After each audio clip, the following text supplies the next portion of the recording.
Live from downtown Detroit, home of WDIV and Click on Detroit, Local 4 News at noon starts now.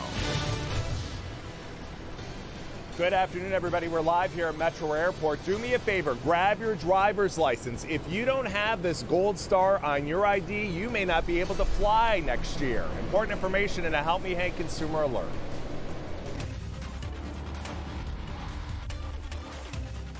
Breaking right now, a key figure in the Ukraine scandal will not speak to Congress after the State Department blocked testimony.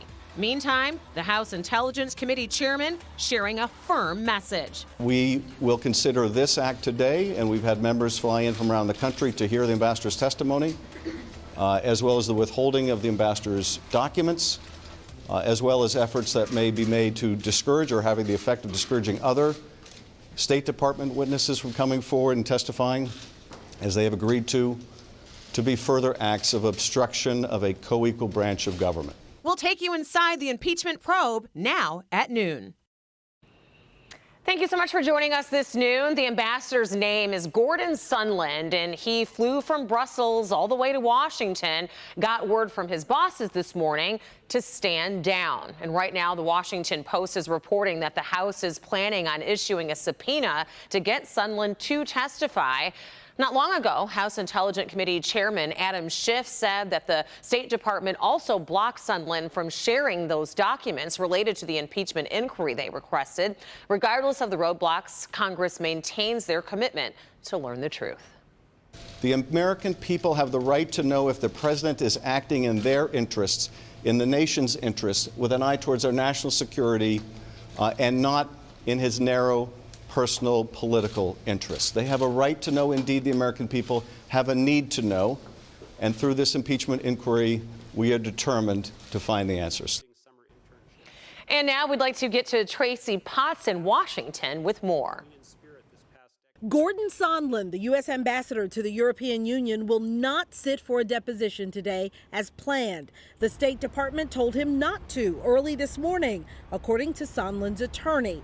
In a statement, the lawyer says the diplomat is profoundly disappointed and stands ready to answer the committee's questions fully and truthfully if the State Department and Congress work this out. Democrats want him to explain text messages offering Ukraine a White House visit in exchange for investigating Joe Biden. This is a scam by the Democrats to try and win an election. In those texts, Sondland tried to shut down a diplomat who questioned withholding aid from Ukraine.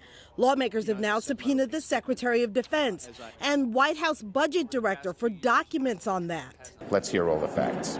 They're still trying to determine if the original whistleblower will testify about President Trump's phone call with Ukraine's leader. It'd be interesting to know if either one of the whistleblowers were legally allowed to, or did they get illegal dissemination of information. The Washington Post reports lawmakers are considering extreme measures, including a disguise and meeting at a secret location to protect the whistleblower's identity. Tracy Potts, Local 4.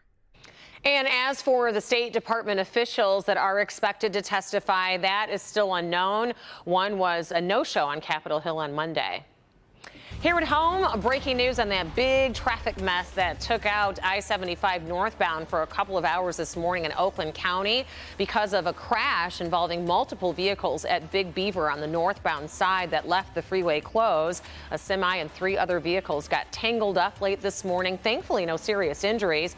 The wreckage has since cleared and traffic has now reopened on northbound I-75 between 12 Mile and Big Beaver. A group of kayakers spent this morning paddling down the Rouge River, and that group, if you look closely, included Congresswomen Debbie Dingell and Rashida Tlaib. Tomorrow marks 50 years since a portion of the then polluted river caught fire. The kayak trip by the Congresswomen provided an opportunity for them to see firsthand how the quality of the Rouge River water and its shoreline have improved. And certainly a beautiful day for a kayak trip.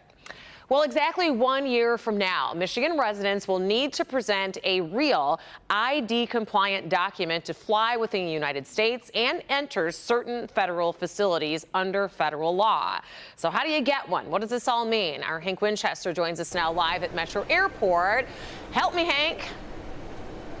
Yeah, Rhonda, a lot of confusion about this, which is exactly why the Secretary of State was here at Metro. Your license, it's going to look the same. The difference, here's mine. You can see that little gold star. That is the key. So what is Real ID and why do you need to be aware of what's going on? Take a look. Real ID, as we mentioned, goes into effect October 1st, 2020, so next year. The goal is to improve security. So that means TSA has been working with the federal government and also with Secretary of States around the country to unroll this plan. What you have to do is you have to visit a Secretary of State office in your community. You can make an appointment online. You need to bring your current driver's license and either a current passport or a copy of your original birth certificate.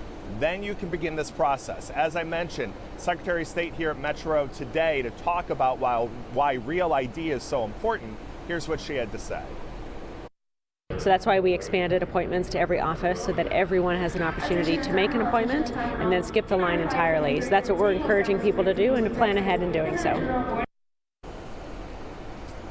There is no additional charge to get the Real ID stamp on your driver's license. And here's the thing, if you don't ever plan on flying or visiting a government building, your regular old driver's license is going to work for you moving forward if you are just driving. But again, starting October 2020, if you plan on taking off from Metro or any other airport across the country, you will need this enhanced version of your driver's license. If you don't have it, you need to make sure you have a valid passport.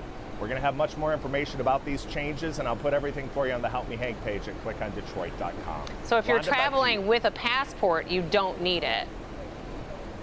Correct. If you have a valid passport, you are fine. But if you do not have that, you need to make the change with your license. And Secretary of State says, you know what, if you have to update your license anyway, just because it's your birthday or renewal, you might as well just do it to make it easy. Do it while you're there. All right. Thanks for the update, Hank. And if you haven't noticed, it is one beautiful day outside with abundant sunshine and no clouds in sight. You may not even think this picture is real, Brandon. Whenever I see our sky cam on a day like this of our Detroit skyline from the Windsor view, it almost looks fake. Well, I colored in all of the backgrounds. This one for Mount Clemens, too, is just blue. We always have a cloud or two, right? But it is bright blue, real blue skies out there. 65 degrees at Metro Airport and Monroe, but I think that's it. Everybody else a little bit cooler. 62 Pontiac, 62 Mount Clemens, 64 from Port Huron to Flint, Howell, and City Airport as well. So we're looking at 64 on our way to 68. Just a couple of afternoon clouds, more blue sky than anything, and it continues. We'll talk about a pretty harsh ending, though, to the very nice fall weather coming up.